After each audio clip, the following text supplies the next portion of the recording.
சொன்னியா அவர் ஃபினான்ஷியல்ல தோத்து போய் உங்களை வீட்டில் சேர்த்து நீங்கள் ரோட்டில் இருக்கும்போது வீட்டில் சேர்த்து உங்கள் இந்த வீட்டுக்கு ஃப்ரீடமாக இருக்க விட்டாங்க. யாருக்கு ஆசைப்பட்டாலும் ஹாப்பியஸ் படிக்க வச்சாங்க. ஓகே, இப்போ பண்ணவங்களுக்கு நீங்கள் அவங்க சொத்தை எடுக்கணும்னு இப்படி துடிக்கிறீங்க. என் வாழ்க்கையை கெடுக்கணும், என்னை முடிக்கணும், அந்த வாரிசு இல்லாத சொத்தை எடுக்கணும்னு இவ்வளவு கேவலமா போறீங்க. இது அம்மா கிட்ட சொல்லியிருந்தா கூட அம்மாவே எங்களுக்கு எழுதி கொடுத்துருப்பாங்க ஆறா சொத்தை. ஆனா நீங்க இப்படி கேவலமா இருக்கிறதுக்கு நான் அம்மா கிட்ட சொல்வேன், இந்த சொத்தை எனக்கே வேணும், என்னதான் பண்ணாலும் இந்த சொத்தை என் பேருக்கு தான். நீங்களாம் இப்படி இருக்கிறீங்களா மனுஷங்களா? என்ன பண்ண உனக்கு என்ன?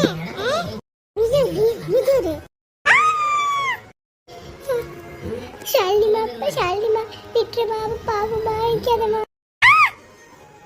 டாடி உங்களுக்குள்ள வேண்டியது வயசுல மூத்தவங்கன்ற மரியாதையினால விட்டு வச்சிருக்கேன். இதை நான் அம்மா கிட்ட சொல்ல மாட்டேன்.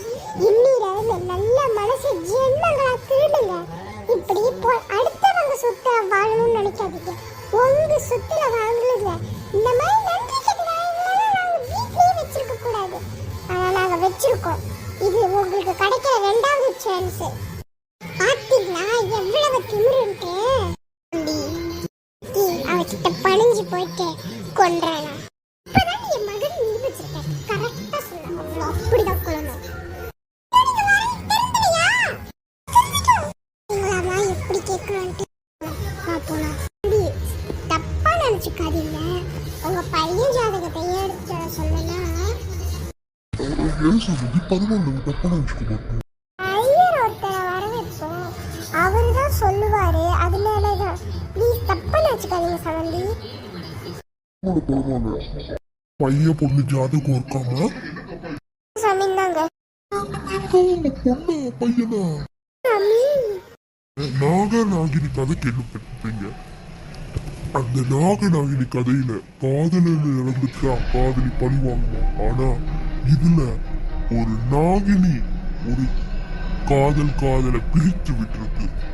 அந்த சாபத்தினாலதான் இவங்க 7 தலைமுறையா காதலிச்சுட்டு வந்திருப்பாங்க.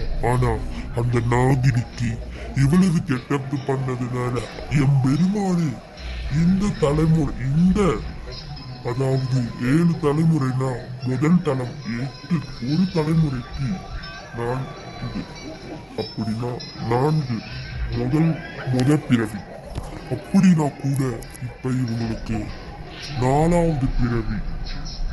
4 பிறவினால 4வது இதுக்கப்புறம் 4, 5, 6, 7 பிறவிலையும் அவர்கள் சாதாரண மானிடர்களாய் பிறப்பார்கள். அந்நாகினியும் மானிடராய் பிறப்பார்கள். ஆனால் அவர்கள் அந்த ஏஞ்சல், அதாவது அவங்க ஏஞ்சல், அந்த ஏஞ்சல் பிறக்கும் குழந்தைதான் ஏஞ்சல் ஆகும். இங்க இருக்கிற எல்லாருக்கும் மறுபிறவி இருக்கும். யாருக்கும் மறுபிறவி இல்லாம இருக்கும். ஒரு ஆளுக்கு 7 மறுபிறவி. ஆனா ஏஞ்சலுக்கு மறுபிறவியே இல்லை. மருந்து பிறந்துதான் வருவாங்க. அந்த மாதிரி இவங்க 2 பேரும் ஏஞ்சல். இது 2000 வருஷத்துக்கு முன்னுக்கு 4 வருஷம்னா எவ்வளவு ஆண்டுகள்? அவ்வளவு ஆண்டுகள்ல உங்க வயிற்றுல பிறந்திருக்காங்கன்னா அதுக்கு காரணம் குழந்தை. இந்த குழந்தை உலகத்துல காக்கும் இல்லை, அந்த நாகினியையே அழிக்கிற சக்தி கொண்டது குழந்தை. ஆனா அந்த நாகினி இப்ப மானிடராய் பிறந்ததினால் நாகினி சக்திகள் கிடைக்கும் என்றால் அந்த நாகினி நல்ல வழியில் எல்லாரையும் நல்ல மனிதராய் மாற வேண்டும் என்றுதான் இந்த சாபத்தை கொடுத்திருக்கார். அப்படியும் நாகினி தீய செயல்களை செய்தால் அந்நாகினி மத்திய இன்னும் மானிடராய் 5 அறிவு உள்ள ஜீவன் கருப்பாம்பூச்சி அந்த மாதிரி உள்ளவங்களா தான் மாறும். இது 1900 வருஷத்துக்கு முன்னுக்கு. புரியல சாமி, இன்னும் தெரியும் திருப்பியா சொல்லுங்க. 900வது வருஷம் தெய்வலோகம். இந்த நம்ம காதல் சேர்ந்து 7 வருஷம் ஆயிருச்சு. நம்மளுக்கு இன்னும் கல்யாணம் ஆகவில்லை.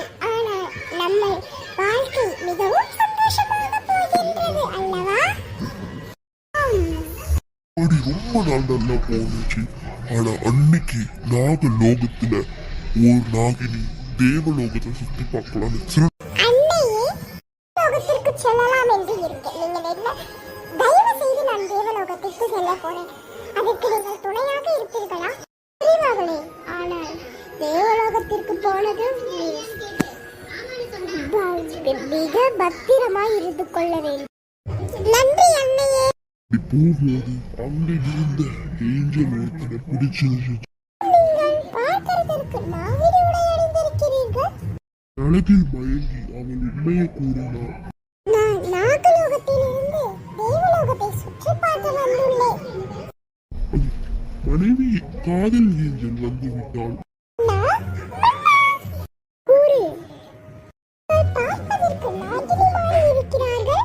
இவர் நாகினியாம். நான் உன்னை கூற வேண்டும். நான் உங்களை காதலிக்கிறேன். எனக்கு மன்னித்து விடுங்கள் நாகினி அவர்களே. எனக்கு என் காதலி மாஷினி இருக்கிறார்கள். நாகினிகளுக்கு காதல் கிடைத்தால் காதல் தோல்வி அடைந்தால் நாகினி மிகவும் கோபமாக்கி விடுவாள்.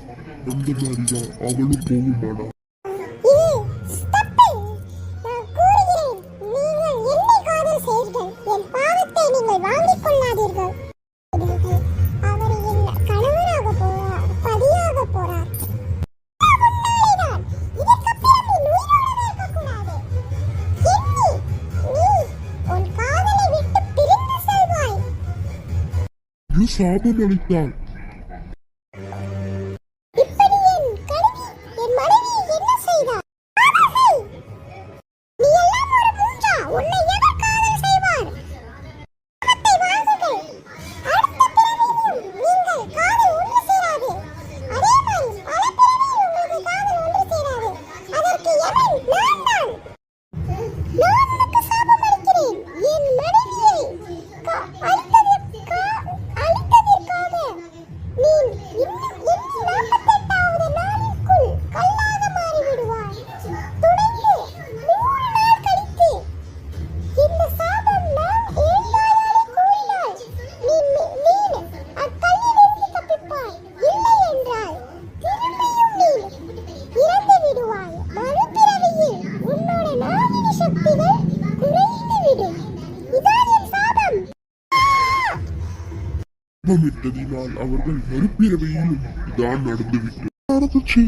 நீங்க பத்தி கதையை கேட்டீங்களே. இது இவர்களை ஒன்று சேருங்க. அந்த நாகினியா மறுபிறவி எடுத்திருப்பான். ஐயா, அம்சமும் மிகவும் நல்லா வந்து நாளைக்கு என்ன பண்ண அதுக்கு ராகு அதுக்கு கேது 3 நாள் கழித்து 14ஆம் தேதி 7ஆம் நாள் நிச்சயதார்த்தத்தில் வச்சுக்கோங்க. பாத்திருக்கிற பொண்ணோட முதல்ல அரிசி கல்ல கழுவுன தண்ணியை மாப்பிள்ளை ஊற்றின அரிசி தண்ணி கலந்து பாத்திருக்க கலந்து ஒரு 1/2 லிட்டர் பால் ஊற்றி அது ஒரு டம்ளர் அதை எடுத்து என்ன பண்றோம், உங்க வீட்டுல கிழக்கு திசையில இந்த புட்டு கிழக்கு திசையில் உள்ள கோயில் இருக்கிற புட்டு உங்க வீட்டு பக்கத்தில் கிழக்கு திசையில் இருக்கிற புட்டுல அந்த பாலை ஊற்றுற. அப்படி அந்த பால் நீளம் வந்துச்சுன்னா அதுல இருக்கிற சாபம் அந்த பால் திரும்ப இருக்குது மாநிலத்துல. ஆனா அப்படி கொஞ்சம் நேரம் ஆகிடுச்சுன்னா அந்த பால் மறுபடியும் இருக்கல. இப்படிதான் அப்படி நீங்க அது விஷயத்த சொல்லி நான் நாளைக்கு கணிச்சு பாக்குறேன். அந்த நாளைக்கு பிறந்த நேரம் 10 மணி ராத்திரி 10 மணி 10ஆம் தேதி 7ஆம் மாதம் நம்ம பண்ண போறது நாள் வருடம் 1999. அந்த வருடத்துல அந்த நாளைக்கு பிறந்து இருந்துச்சுன்னா அந்த நாளைக்கு நான்கு இருக்கும். எத்தனை நாள் பிறந்துச்சு அந்த நாளைக்கு இருக்கும். வலதெல்லாம் ஞாபகத்தில் இருக்கும். இது எங்களுக்கு கிருஷ்ண இந்த புராணத்தை படிச்சுனா இந்த சக்தி கற்றுக்கிட்டேன். சாபத்தை முடிய சக்தி கற்றுக்கிட்டேன். இந்த வார்த்தை பார்ப்போம். இந்த நாளைக்கு வந்து சரி சரி. சரி சாமி.